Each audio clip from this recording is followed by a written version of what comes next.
To quote the Bhagavad Gita, there are two kinds of beings in the world, the one divisible and the other indivisible. The divisible is all things and the creatures.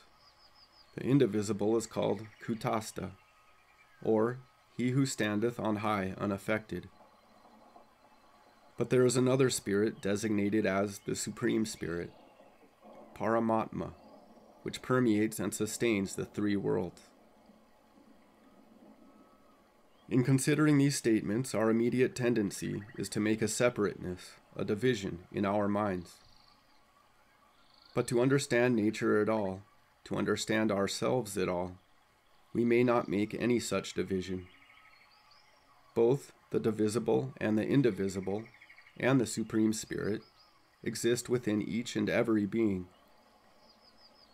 The three worlds exist in the nature of man as a being. Man, visible and invisible, is man, divisible and indivisible.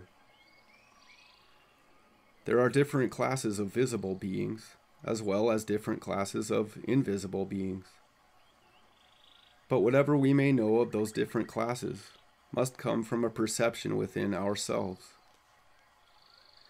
For that perception, however high, there is no stoppage anywhere. It may reach to the utmost confines of space. The power of perception in each one is the Supreme Spirit. When we look at a human being with our physical eyes, we are able to see only the form. When we listen to the speech of a human being, we are able to understand only the sounds that we hear, or the ideas that the words convey. We cannot tell just what a human being is, just what his possibilities are, or what knowledge is his, either by looking at him or by hearing him speak. We may know this or that presentment, or the various circumstances under which he came in contact. We may gain ideas from those contacts. But to know one through and through, root and branch, is not given to any mere physical thinker. So there is in the human being that which is invisible, that power of perception and expression, of which we sense only a part. That invisible part of man has never been fathomed, though it exists in all of us, and from it, that is visible, has sprung. Spirit is invisible, yet can we think of a place where spirit is not? Spirit is everywhere, in everything, the cause, the sustainer, of all that was, is, or ever shall be. Spirit is not outside of us. The same Spirit is in all. Whatever differences we may be able to perceive in any other are not differences of spirit, but differences in range of perception. All our powers rest upon that one spiritual nature. The limitations placed upon the power to express are not made by any external force whatever, but made by ourselves, by the ideas that we hold. Our range of perception is governed by the ideas that we hold in regard to ourselves, our nature, and the life about us. These ideas that control our physical lives and our minds are, in fact, the limitations in ourselves. Yet however varied, however high, however low they may be, their very permanency rests on the spirit itself, and every one of them springs from perceptions of spirit. Truth and error both spring from perceptions of spirit, and by the very power of spirit are sustained. Ideas rule actions, and as ideas have, like actions, their cycle of return, so we create a vicious cycle in which we become involved, from the one single fact that we constantly identify ourselves with this, that, or the other condition. But this very power of self-identification is from spirit. Visible man, his body, his physical instrument, alone is a growth from below upwards. The physical body is merely the shell of the man, made of matter of the earth, from the three lower kingdoms, mineral, vegetable, and animal, and is being constantly renewed from day to day, constantly worn out from day to day. Man himself is that invisible power and entity which inhabits the body, which is the cause of its present construction and development from lower forms of consciousness. Man himself is above all physicality. From the physical point of view, man himself is absolutely invisible. He is that which acts. No form may restrain him. No form can in any real sense contain him. Any form may be the focus from which he may and can act. The real teaching is that the man himself, as spiritual being, descends from the plane of spirituality, or spiritual self-consciousness, step by step, through all the ages of condensation of matter. That he meets the uprising tide of form from the lower kingdoms, and when the most perfect form of all has been brought to its highest stage of development, he enters it. Not until the invisible man enters the physical instrument could there be humanity at all. So we, as human beings, are the product of the higher divine spirit, of all the knowledge of a past immensity of time, and also of all that lies in the lower kingdoms, which constitute our lower nature. Man's higher nature is not divisible. It is constant, eternal, and true.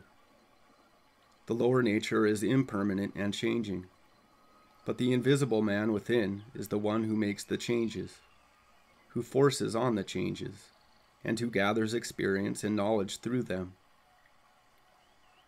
There is no static condition for any instrument whatever in all the kingdoms, in all the worlds, and in all systems.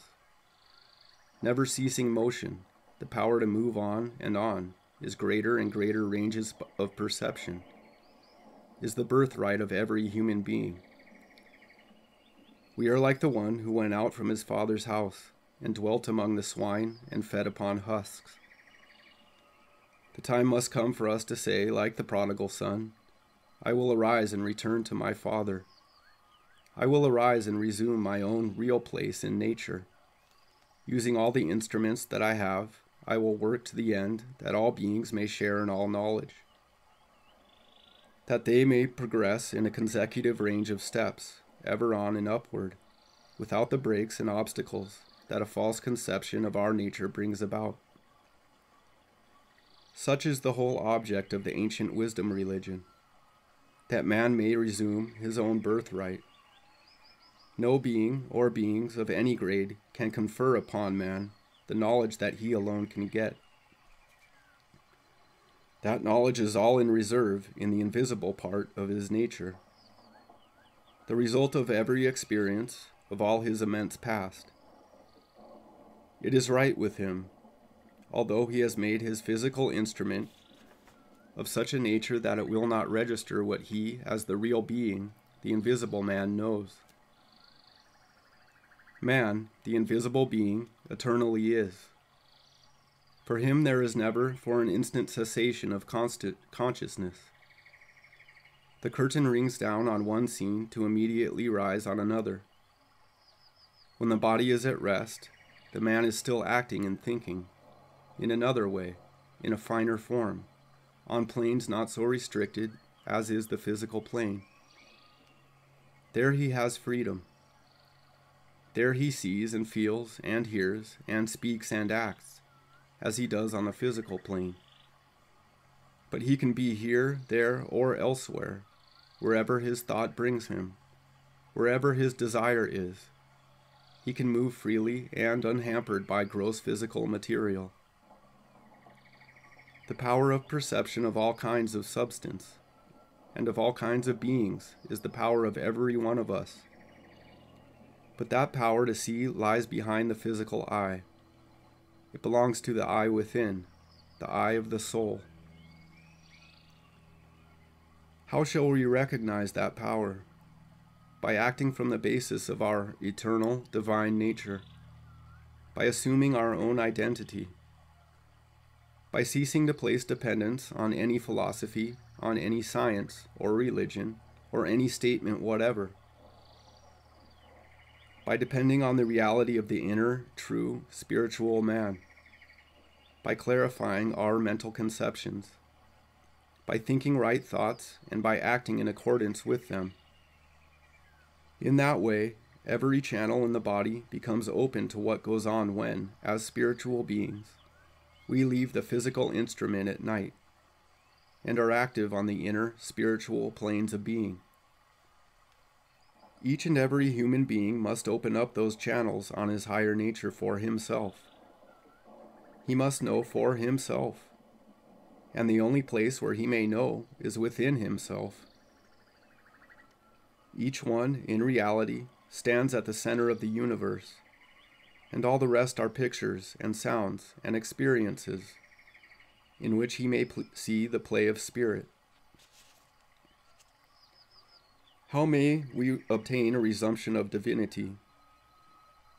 It cannot be obtained by much speaking nor by argument. It can be obtained only by taking the position. Always we act in accordance with the position assumed. So let us take the highest position, the position that is shown by everything in nature. The highest of the high is ours. We must assume that high position. We must affirm it. How else can we gain a knowledge of immortality than by taking the position of immortality? We assume and act in accord with the position of wickedness very easily. If we take the high position, we not only act in accordance with the greatness of the position taken, but we come to a realization of it within ourselves, where is all perception of it, all fulfillment of it. What knowledge could we have of immortality from the point of view of mortality? What idea of perfection could we get from the basis of imperfection? None but a faulty one. The highest idea on that basis would merely be less imperfection. Real perfection does not mean a relative perfection. It means an intimate knowledge of the essential basis of everything that exists in nature. True spirituality is not a hazy condition, not a mere existence without action, but the power to know and to do, to have what the ancients called all-knowingness. When we reach all-knowingness, then are we truly divine, divine in knowledge, divine in power, acting through every conceivable state of matter, and through every conceivable instrument. And that is our great destiny. Just let us seize it. Life is ours. Spirit is ours. Consciousness is ours. Eternal existence is ours. Just let us take it. The greatest of all knowledge does exist. All the experience of the past, all the civilizations that ever have been, have produced beings who are now the custodians of all the knowledge that has been gained. That knowledge is waiting for us as soon as we shall take the necessary steps to fit ourselves to become the possessors of it. That knowledge includes all intellectual knowledge, all spiritual knowledge, and all knowledge of every force in nature. Great and powerful, as are some forces that we know of now, there are forces to be known that far transcend them all. The power to destroy a world is reachable by the one who takes the right step. But the one who takes the right step will never destroy. He will only build. He will use all the power that he has to construct a path on which humanity may travel the way that he has gone. If, then, we all think of ourselves as eternal, invisible beings, acting through visible, impermanent instruments, we shall get a better and truer conception of life. And, if we will try to reach inward to the innermost part of our heart of hearts, we shall find a greater vision ours, a power to perceive in wider ranges, to greater depth, with more effect than can ever be gained by our physical organs of sight. As one of our great teachers said, "All nature is before you. Take what you can." It is for each one to listen, to learn, to apply.